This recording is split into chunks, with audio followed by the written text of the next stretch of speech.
Boccolini, and today we are going back quite a while to Guillotine. Guillotine is a card game where you and the other players are representing rival guillotine operators, and you are trying to manipulate the line in order to behead the nobles with the most points. And after 3 days or 3 rounds, whoever has the most points in their hand will win the game and become master guillotine operator person. So let's go over to the table and we'll see how to play. So set up for Guillotine is that everybody is going to have 5 action cards in their hand, and they look like this, and we'll go through what some of them are. And then each day there are going to be 12 nobles lined up at the guillotine. So you can see my guillotine here. This comes with the game. And just putting it at one end of the table, and then I'll move the camera so you can see. This table is just kind of small, but there are 12 nobles lined up. So what you want to do is you want to behead the nobles or people that are worth the most points. So they all have point values on the bottom here.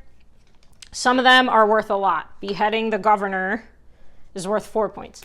Beheading the martyr is worth -1. She didn't deserve that.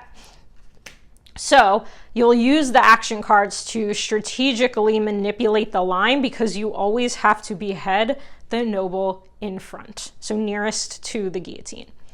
So the action cards, you don't have to play one. If you like the person at front, just cut their head off. But some of them will let you look into the deck. So like this one, looking at the top 3 cards of the deck, and I get to add one of them to the end. Political influence, drawing more action cards. Missing heads, I get to choose a player, and that player loses a random noble from the score pile, so they lose somebody that they've already beheaded. Double feature, I can behead 2 people. And then fainting spell, I can move a noble backward up to 3 places in line, up to, so I can move it 1, 2, or 3. That's good when the person at the front is negative and you don't want to behead them, or you want somebody else to behead a certain person. Again, if they're negative, this is for 2 to 5 players, so you can kind of strategically say, all right, if this person's, 1 after me, I'm going to move them 1 back and whatnot. So I can play an action card if I choose. I actually won't this turn. And then so I'll just behead the sheriff. He's worth 1. I just keep him in my score pile. Everybody else moves up like so. The next person would go. Even if I don't play an action card, I'm going to draw 1. So this says move a noble forward exactly 2 places. So can't be 1 place, has to be 2. So let's say it's my turn again. I'm going to use this pushed card to move somebody 2 places in line. I'm going to move the countess. And that's because if I also have the countess is worth +2. So she's worth 4. So I'm moving her 1, 2.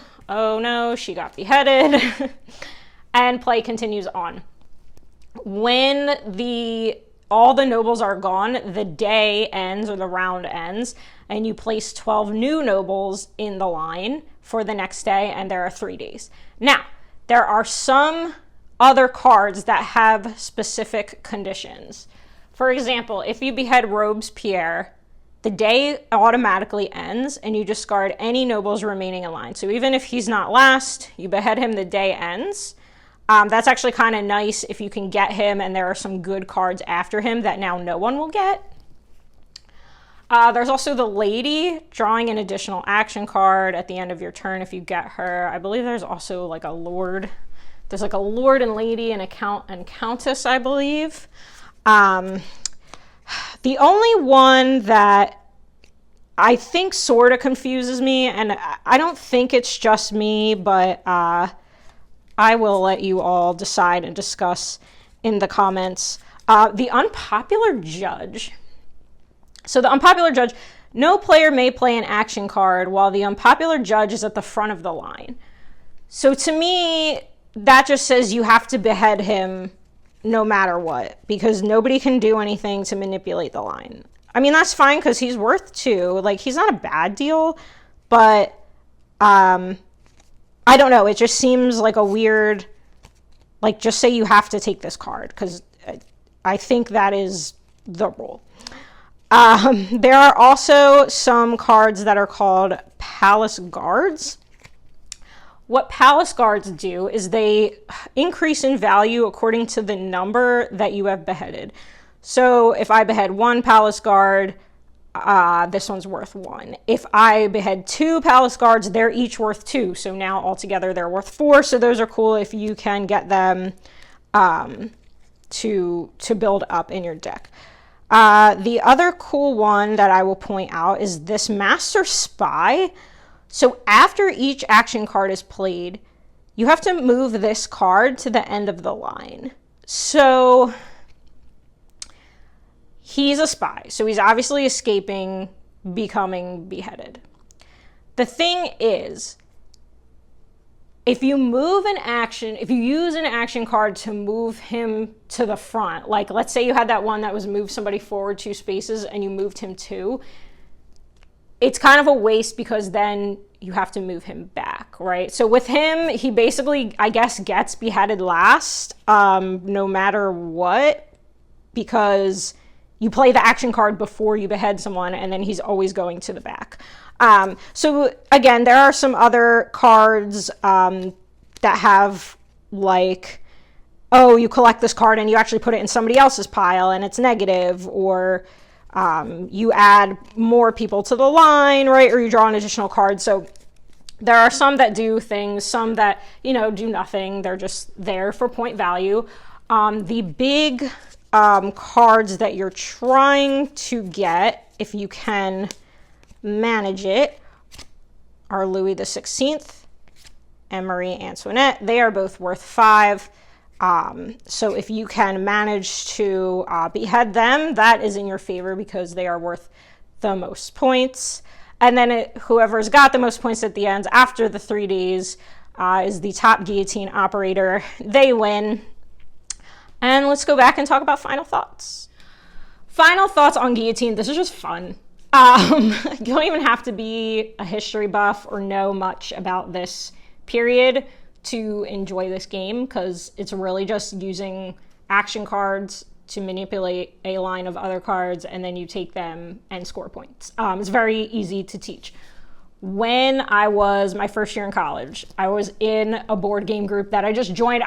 Didn't play many board games. I was just like, oh, this is a cool way to meet people. I didn't really know too many people. I was away from home, so I thought, let me join this group.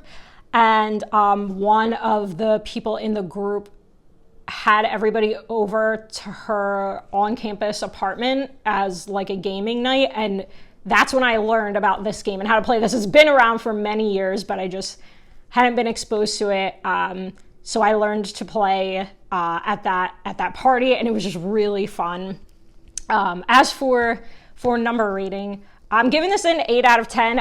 I know it's simple, it's quick, but I think that's an advantage because it's very easy to teach like a group of people quickly, and then it's just silly. Like, some of the art is just hilarious. Like, this guy is definitely like a Gaston guy, like this hero of the people. You get negative if you kill him, but he's just got that look that's like he's Gaston, which I think is hysterical.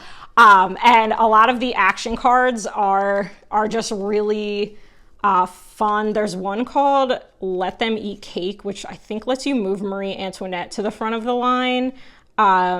But there's always like, oh, indifferent public, like nobody likes you, or like they don't really care who you are.